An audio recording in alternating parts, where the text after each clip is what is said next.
Hello, and welcome everyone to a new video on your channel, Mr. Tech Tips. Before watching the video, don't forget to subscribe to our channel and don't forget also to like this video. In today's video, I will show you how to turn on full screen on YouTube. To do this, it's very simple. You have just to go to YouTube and after that, go and open the video that you want to watch.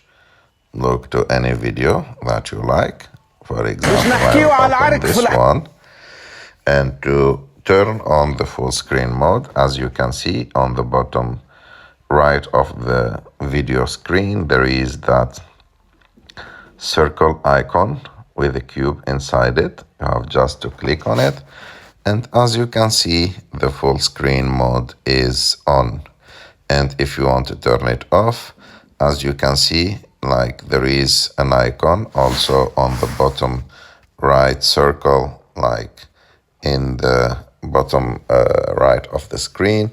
You have just to click on it again and the full screen mode is off. I hope that you like this video, but also if you have any question, you can put it in the comment section and I will be sure to answer it, and see you in the next video.